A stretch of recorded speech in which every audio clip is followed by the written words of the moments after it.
Hello and welcome back to London Cycle Routes. Today I'll be showing you how to cycle from Canary Wharf in East London to Wapping in the East End. This ride takes around 20 minutes and you can do the whole thing on quiet streets and protected cycle lanes.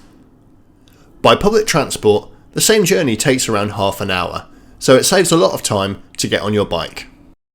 If you find this video useful or you just enjoy watching it, then don't forget to subscribe to the channel, as I try to post new videos just like it every week. I'd also like to say a big thank you to everyone who supports the channel on Patreon. If you'd like to contribute as well, then you can find a link in the description below the video. Alright, let's get going. So we're starting outside the One Canada Square skyscraper just underneath the DLR lines, which you can see above us. We're then going to head along the North Dock, along Fisherman's Walk, which are allowed to cycle along. Remember that this space is shared with pedestrians, and also when the pubs here get a little bit busy, there can be quite a few people around, so don't go too quickly and make sure you give everybody plenty of space. That goes double on this bridge here, which as far as I can tell, it's fine to cycle over. It can get a little bit narrow in the middle, but overall it's a great way for pedestrians and cycles to get over the dock. Turn right at the end of the bridge and you'll be able to see the DLR station dead ahead of you, including that train there on the tracks. We'll actually be seeing it again later. For now, we're going to snake down through to Hertsmere Road, which is a little service road for accessing Canary Wharf. It's not generally particularly busy, although it's not super pleasant to cycle on due to a lot of loading going on here. There are also these horrible little plastic speed bumps, which give you a little jolt as you cycle over them, no matter how quickly or slowly you're going, and I'm sure larger cars like SUVs will barely feel anything as they go over them. Don't miss the turning here, and if you look carefully, you'll see our DLR train from earlier, just heading over the viaduct there, on its way to the next station. For viewers who aren't familiar with London, the DLR is short for Docklands Light Railway, and it's one of London's metro systems that mainly operates in the east of London, around the old Docklands. It was opened in the 1980s and now carries around 100 million people a year. It's less famous than the Tube, and it mostly runs on elevated viaducts, like the one on our right.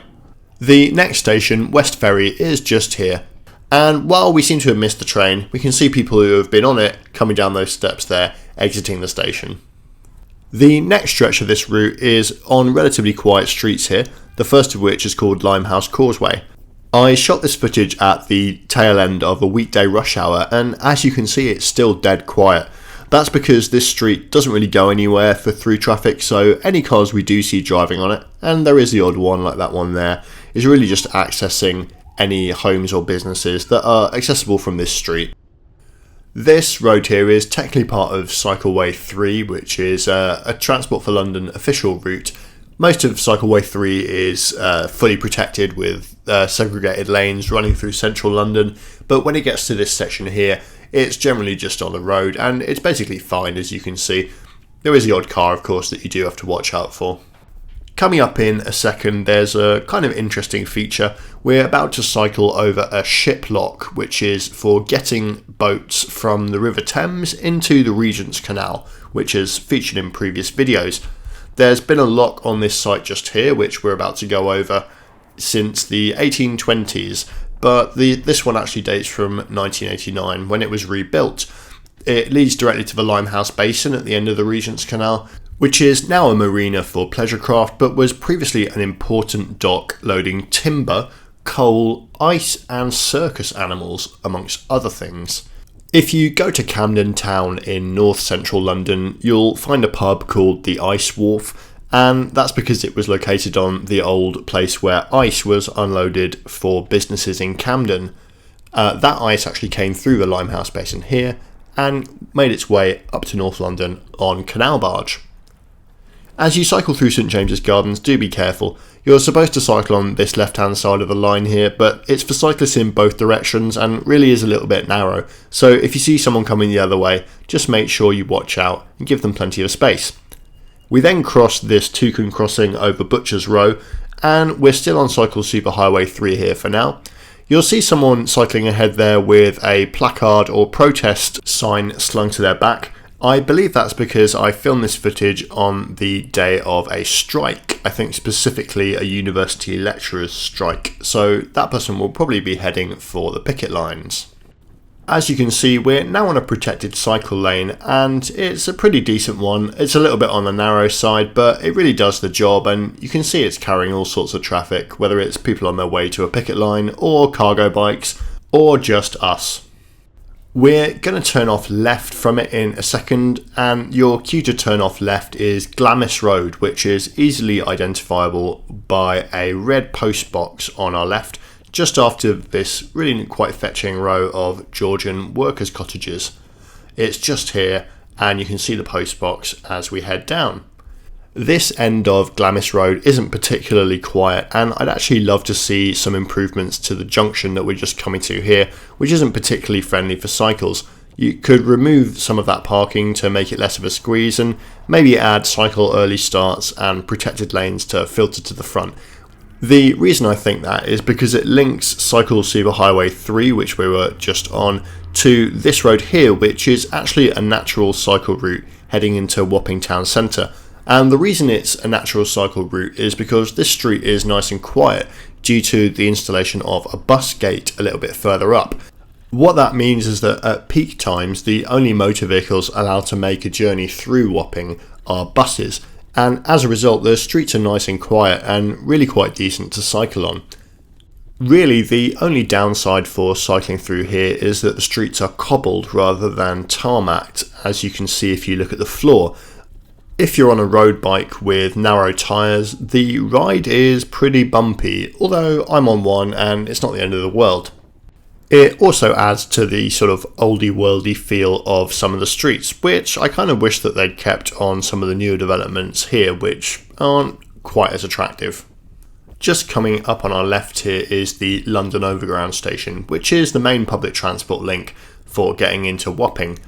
Now, although a minute ago I was singing the praises of sharing the road with just buses, you do still have to be careful, as this bus here is just demonstrated, unfortunately.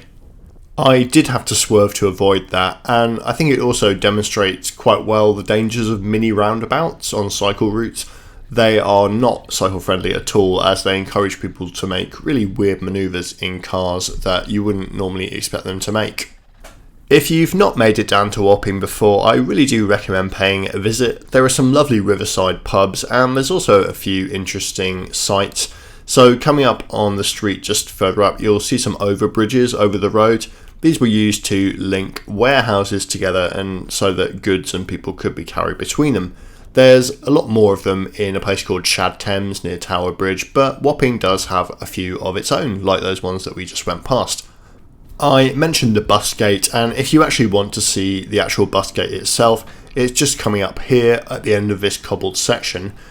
Keep your eyes peeled for two signs either side of the road, which have a no motor vehicles sign on each one, and as you can see here, some text and a camera enforcement symbol beneath them.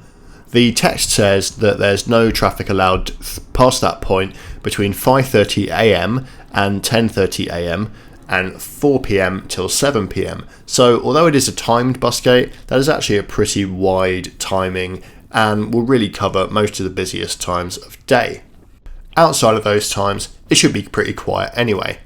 Interestingly, that was actually a bus gate installed by Tower Hamlets Council, which is pretty anti-traffic measures like that, and even the current administration, which has talked about taking out stuff like that, has said it's going to keep the one in Wapping because it is locally really popular. Now you can see we've made it to our destination here. We're actually in the Memorial Gardens, and you can see Tower Bridge and the Shard just looming on the horizon there. I thought I'd get off my bike and walk down to the water's edge just so you guys could have a look at the view here, because it is really nice. In that direction you've got the sights of central London, and down the river it's not too bad either, is it? There's also a memorial to the Blitz just here, which you can take a look at if you fancy. So that's it. We've made it from Canary Wharf to Wapping 10 minutes quicker than it takes public transport, all thanks really to that protected cycle lane and that bus gate, which makes it a really pleasant ride. If you enjoyed that, make sure you hit subscribe, and I'd also like to say again, massive thanks to everyone who supports the channel on Patreon, and if anyone else would like to contribute as well, you can find a link in the description below the video. Let me know in the comments what you think of that. I always like to hear feedback, and I'll see you guys again next time.